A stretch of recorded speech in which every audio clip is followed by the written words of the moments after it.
Hello and welcome back to Music Theory 101. This is the fourth video in this series, and today I want to talk a little bit more about the major scale, but it's specifically in C. So we're going to start things out in the key of C where there are no sharps or flats, so it won't get too confusing right from the start, because it's not really confusing, to be all honest with you.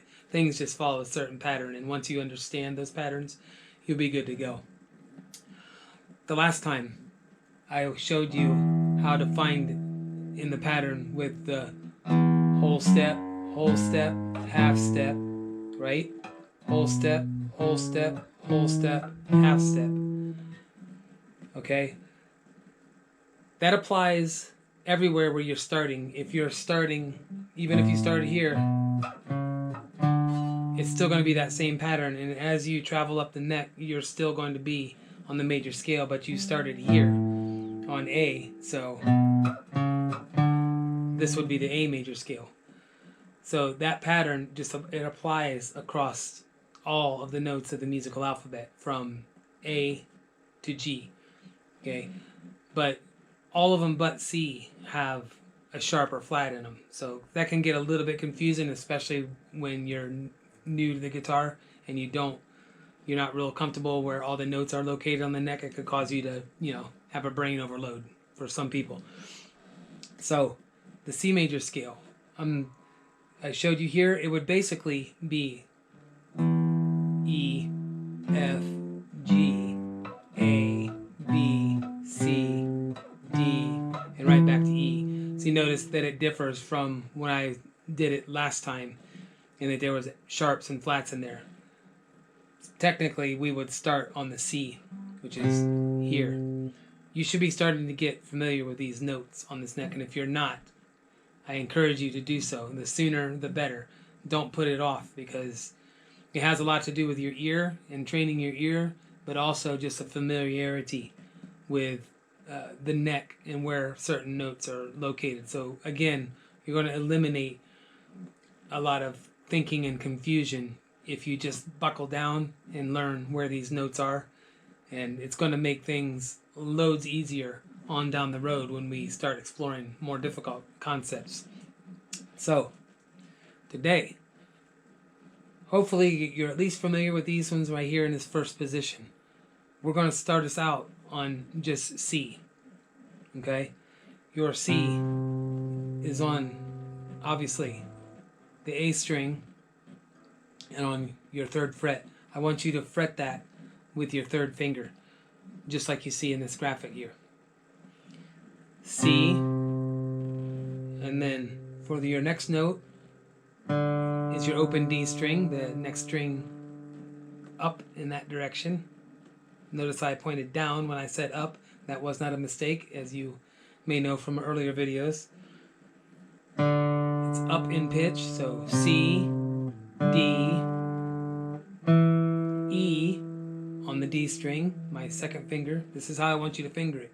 Fret the notes with these fingerings that you see that I'm doing. F with my third finger, open G, second finger down on the A, open B, C. Get familiar with this. This is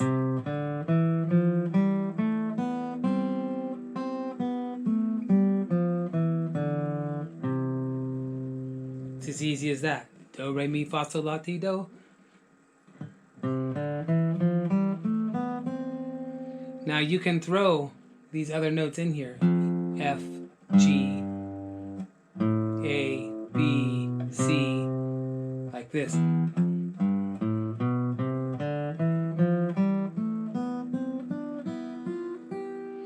But you hear it wants to resolve to right there. Resolve meaning it's like it's going on a ride in a circle. And even if you go past and you go back, it's like it wants to unwind. Either go forward to this C or go backwards to it. But it wants to resolve. That's what they call resolving. Now there's a method to these, and I want you to get used to the numbers of these tones, which is what these are. These are 7 tones, or 8 rather, because we're going back to C in this major scale. And from here, C, D, E, F, G, A, B, C, right? All the notes of the chord are coming out of this scale.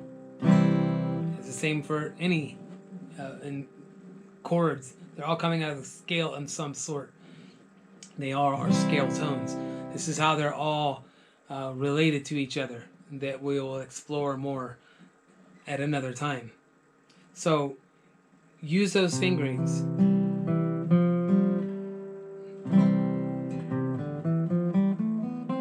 And get comfortable doing it. Use your metronome. I'll put mine at 80.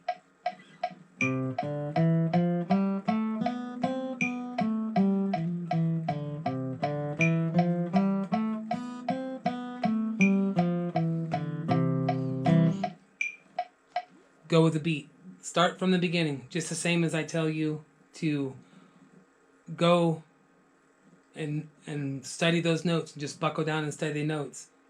Do not forsake that metronome, especially in the beginning. Get in the habit of using it so your timing stays, or doesn't stay because you don't have it yet, but that it develops from early on. You don't want to go 5 years down the road, 2 years down the road, and your timing be completely off. If the metronome seems hard, another way, I'd still say even if it's hard for you, just buckle down and use your metronome. But the other way to improve your timing is to just learn songs that you love from your music collection. Learn those songs. Maybe look them up online how to play those songs, but I would recommend you just learn them by ear as best you can. Learn them a string at a time, like a G, C, D chord. You don't have to do the whole chord at first. You just need to find where they are, where this root note is. That's all you really need to do. Learn, and as if you're playing with a band, treat it like that. Observe their timing and observe their rhythms and things like that, and it'll make you a better player for sure.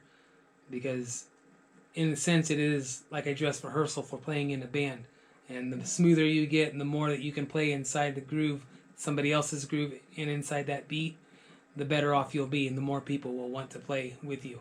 So your homework for this time that I want you to do is I want you to, as far as you have advanced and figured out these notes on this neck, which it should be all of them, and this is a good way to further solidify where these notes locations are on this neck. Go through and just try to hit the flats and the sharps, or not the flats and the sharp rather. Do not hit the flats and sharps, just the natural notes, which is what they call that.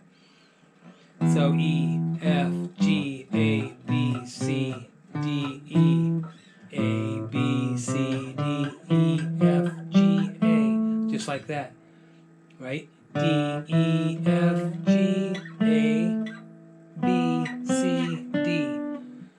All the way, do that as much as you can and get that ingrained into your head, because you want a familiarity.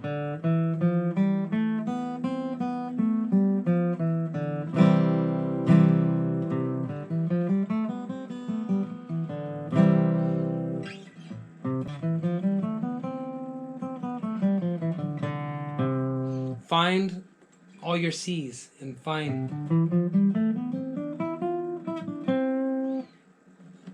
just go through and find it. It's better. I could give all this stuff to you, but it's much more to your advantage if you dig in to this instrument and just explore, have fun, experiment, and find all these C's all around your neck just by your brain. Resist trying to look it up. If you're having a question about it, then look it up and see if you're correct. But I encourage you to just try and do it without any aids and get this stuff into your brain, and you're going to be a better musician for it. Until next time, keep practicing.